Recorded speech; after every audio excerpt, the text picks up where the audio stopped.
So Crimson Desert is making waves, and in this video we're going to be discussing what's next for the game. As we know, the game came with a bumpy start with mixed reviews, and now it's positive on Steam, which is freaking awesome. I mean, the game overall is great. I mean, I'm truly enjoying roaming around and exploring the sandbox. So yeah, let's go ahead and get into this and talk about what's next for the game.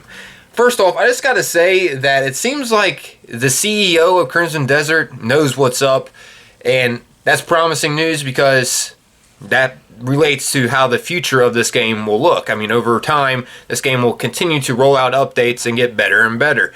As you can see here, starting off with this post from the CEO himself, as you can see, CEO of Crimson Desert dev Pearl Abyss stated he'd rather focus on free updates to the game as opposed to paid DLC content.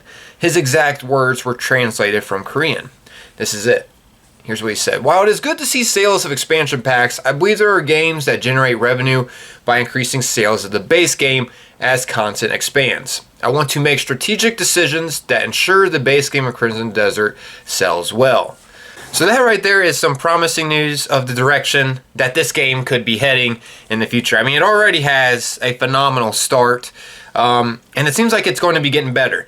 Speaking of that, as some of you may know, the story is definitely the low point of the game. I mean, it really doesn't have much of a story, but the exploration and the world itself and the combat overall is freaking amazing. Just one of the downfalls, I'd say, is the story, and a lot of other players would agree with that. As you can see here, though, speaking of the story criticism, next up here I want to get into what the Crimson Desert CEO talked about with the story. As you can see here, Crimson Desert CEO agrees with story criticisms and sees mod support as strength.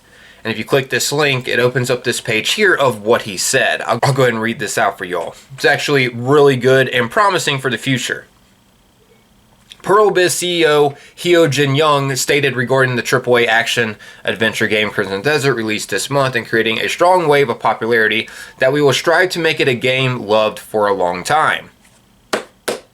Awesome. CEO Hyo made this statement on the 27th at the company's regular shareholders meeting held at its headquarters in Gwacheon, Gyeonggi Province. Sorry if I mispronounced anything here. He said since launch, Crimson Desert has achieved solid results, ranking #1 in Steam revenue, reaching 240,000 concurrent users and selling 3 million copies within 4 days. And added, we will continue to upgrade the game through ongoing patches such as improving controls based on user feedback. Freaking awesome again! There was also mention of upcoming titles following Crimson Desert. He explained, we will not neglect preparation for new titles such as Doki V, adding Doki V is being prepared so it can be released quickly after Crimson Desert, and our goal is to reveal development progress at the appropriate time. During the Q&A session following the shareholders meeting, many questions were raised about Crimson Desert's performance and future plans. In response to shareholder criticism that the game storyline is lacking, CEO Hyo said, we do agree to some extent with the disappointment users feel about the story. We also wish we could have done it better, adding, the team tried to fill in the lacking parts with the remaining time, but ultimately we focused on strengthening the gameplay, which is our core strength. And regarding paid DLC, he stated that nothing has been decided yet, but for now they intend to focus on updates through free patches.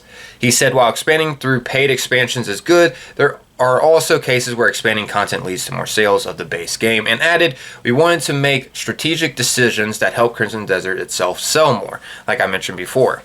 On mod support, he commented, the modding community is active, and since our game has a sandbox structure, supporting mods could be a strong advantage. But added, to support mods, we would need to open up large parts of the engine, so while the development team is positive, there are no concrete plans yet.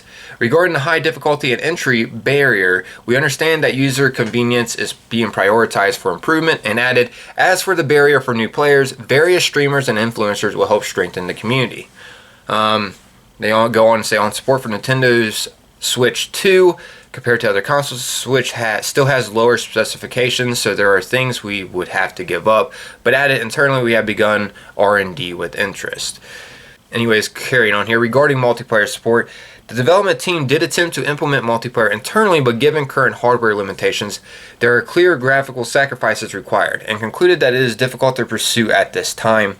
at the shareholders meeting. Pro Abyss also passed agenda items including approval of consolidated financial statements, amendments to the articles of incorporation, and appointment of outside directors. Anyways, speaking of multiplayer, I want to get into that next.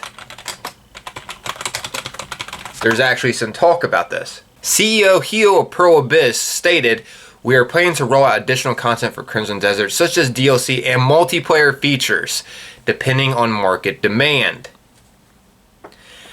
Freaking awesome.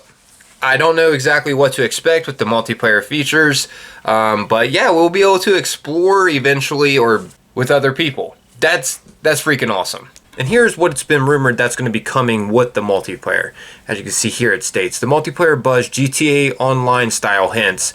Even though multiplayer isn't here yet, there's a growing wave of speculation suggesting it's coming, and possibly in a big wave. Leaks from Pro Abyss, investor calls, and interviews between late 2025 and early 2026 indicate that developers are considering a standalone online component rather than just a simple co-op mode.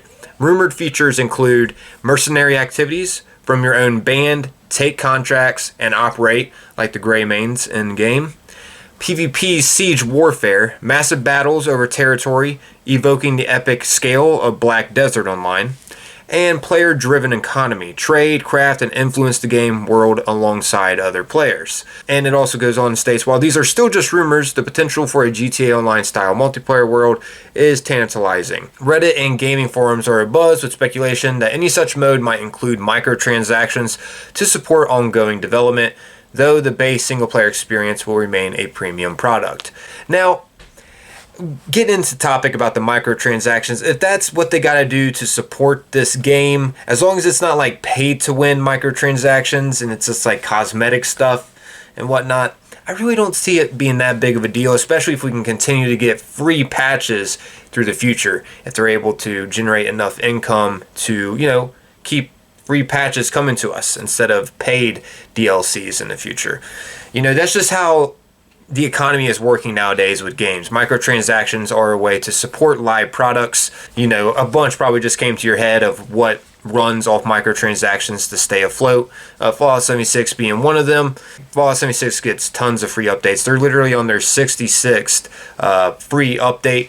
And if that's what they got to do, as long as, once again, it's not paid to win stuff, and if that's what they got to do, once again, as long as it's not paid to win stuff, like major pay to win stuff, I don't really see this being that big of an issue, honestly, especially if this is what can get us to have free updates and to keep this game afloat. Yeah, I just wanted to share with you guys some of the future that is in store right now. This is everything that we know so far. They're planning on fixing the controls for players. They plan on eventually adding multiplayer features for players. They plan on also maybe incorporating better storyline in the future because the CEO is aware that the storyline is lacking. And yeah, we also know that we're going to be getting free patches for the further future. Don't know when exactly we will start getting paid expansions in the game, but at the moment he did mention things will be free at first. So that's also promising news. But yeah, I just wanted to give you guys the heads up about what's in store for the game. Hope you all found this informative. As always, most importantly, I appreciate y'all taking the time watching and listening. I would love to know your guys' thoughts about some of this. Until next time, though, peace.